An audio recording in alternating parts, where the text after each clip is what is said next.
யாத்திராகமம் 6ஆம் அதிகாரம். அப்பொழுது கர்த்தர் மோசேயை நோக்கி, நான் பார்வோனுக்கு செய்வதை இப்பொழுது காண்பாய். பலத்த கையை கண்டு அவர்களை போகவிட்டு பலத்த கையை கண்டு அவர்களை தன் தேசத்திலிருந்து துரத்தி விடுவான் என்றார். மேலும் தேவன் மோசேயை நோக்கி, நான் யெகோவா சர்வ வல்லமையுள்ள தேவன் என்னும் நாமத்தினால் நான் ஆபிரகாமுக்கும் ஈசாக்குக்கும் யாக்கோபுக்கும் தரிசனமானேன். ஆனாலும் யெகோவா என்னும் என் நாமத்தினால் நான் அவர்களுக்கு அறியப்படவில்லை. அவர்கள் பரதேசிகளாய் தங்கின தேசமாகிய கானான் தேசத்தை அவர்களுக்கு கொடுப்பேன் என்று நான் அவர்களோட என் உடன்படிக்கையையும் ஏற்படுத்தி இருக்கிறேன். எகிப்தியர் அடிமை கொள்ளுகிற இஸ்ரவேல் புத்திரரின் பெருமூச்சையும் நான் கேட்டு என் உடன்படிக்கையை நினைத்தேன். ஆதலால் இஸ்ரவேல் புத்திரரை நோக்கி, நானே கர்த்தர். உங்கள் மேல் எகிப்தியர் சுமத்தின சுமைகளை நீக்கி நான் உங்களை விடுவித்து உங்களை அவர்கள் அடிமைத்தனத்திற்கு நீங்களாக்கி ஓங்கிய கையினாலும் மகா தண்டனைகளினாலும் உங்களை மீட்டு உங்களை எனக்கு ஜனங்களாக சேர்த்து கொண்டு உங்களுக்கு தேவனாயிருப்பேன். உங்கள் மேல் எகிப்தியர் சுமத்தின சுமைகளை நீக்கி உங்களை விடுவிக்கிற உங்கள் தேவனாகிய கர்த்தர் நான் என்று அறிவீர்கள். ஆபிரகாமுக்கும் ஈசாக்குக்கும் யாக்கோபுக்கும் கொடுப்பேன் என்று நான் ஆணையிட்ட தேசத்தில் உங்களை கொண்டு போய் அதை உங்களுக்கு சுதந்திரமாக கொடுப்பேன். நான் கர்த்தர் என்று அவர்களுக்கு சொல் என்றார். இந்த பிரகாரமாக மோசே இஸ்ரவேல் புத்திரருக்கு சொன்னான். அவர்களோ மனமடிவினாலும் கொடுமையான வேலையினாலும் மோசேக்கு செவி கொடாமற் போனார்கள். பின்பு கர்த்தர் மோசேயை நோக்கி, நீ எகிப்தின் ராஜாவாகிய பார்வோனிடத்தில் போய் அவன் தன் தேசத்திலிருந்து இஸ்ரவேல் புத்திரரை போகவிடும்படி அவனோட பேசு என்றார். மோசே கர்த்தருடைய சன்னிதானத்தில் நின்று, இஸ்ரவேல் புத்திரரே, எனக்கு செவி கொடுக்கவில்லை. பார்வோன் எனக்கு எப்படி செவி கொடுப்பான்? நான் விருத்த சேதனமில்லாத உதடுகள் உள்ளவன் என்றான். கர்த்தர் மோசேயோடும் ஆரோனோடும் பேசி இஸ்ரவேல் புத்திரரை எகிப்து தேசத்திலிருந்து அழைத்து கொண்டு போகும்படிக்கு அவர்களை இஸ்ரவேல் புத்திரரிடத்துக்கும் எகிப்தின் ராஜாவாகிய பார்வோனிடத்துக்கும் கட்டளை கொடுத்து அனுப்பினார்.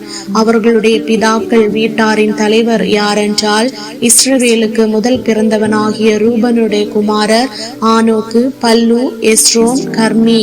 இவர்கள் ரூபனுடைய வம்சங்களின் தலைவர். சிமியோனின் குமாரர் எமுவேல், யாமின், ஓகாத், யாகின், சோகார். கானானிய ஸ்திரீயின் குமாரனாகிய சவுல். சிமியோனுடைய வம்சங்களின் தலைவர் இவர்களே. உற்பத்தி கிரமப்படி பிறந்த லேவியின் குமாரருடைய நாமங்கள் ஆவன: கெர்சோன், கோகாத், மெராரி என்பவைகள். லேவி 137 வருஷம் உயிரோடு இருந்தான். அவரவர் வம்சங்களின்படி பிறந்த கெர்சோனின் குமாரர் லிப்னி, சிமேயி என்பவர்கள். கோகாத்தின் குமாரர் அம்ராம், இத்சேயார், எப்ரோன், ஊசியேல் என்பவர்கள். கோகாத் 133 வருஷம் உயிரோடு இருந்தான். மெராரியின் குமாரர் மகேலி, மூசி என்பவர்கள். அவரவர் சந்ததியின்படி லேவியினுடைய வம்சங்களின் தலைவர் இவர்களே. அம்ராம் தன் அத்தையாகிய யெகோபேத்தை விவாகம் பண்ணினான். அவள் அவனுக்கு ஆரோனையும் மோசேயையும் பெற்றாள். அம்ராம் 137 வருஷம் உயிரோடு இருந்தான். இத்சேயாரின் குமாரர் கோராகு, நெப்பேக், சித்ரி என்பவர்கள். ஊசியேலின் குமாரர் மீசவேல், எல்சாபான், சித்ரி என்பவர்கள். ஆரோன் அம்மினதாவின் குமாரத்தையும் நகசோனின் சகோதரியுமாகிய எலிசபாலை விவாகம் பண்ணினான். இவள் அவனுக்கு நாதாபையும் அபியூவையும் எலேயாசாரையும் இத்தாமாரையும் பெற்றாள். கோராகின் குமாரர் ஆசீர், எல்கானா, அபியாசாப் என்பவர்கள். கோராகியரின் வம்ச தலைவர் இவர்களே. ஆரோனின் குமாரனாகிய எலேயாசார் பூத்தியேலுடைய குமாரத்திகளில் ஒருத்தியை விவாகம் பண்ணினான். அவள் அவனுக்கு பினேகாசை பெற்றாள். அவரவர் வம்சங்களின்படி லேவியருடைய பிதாக்களாகிய தலைவர் இவர்களே.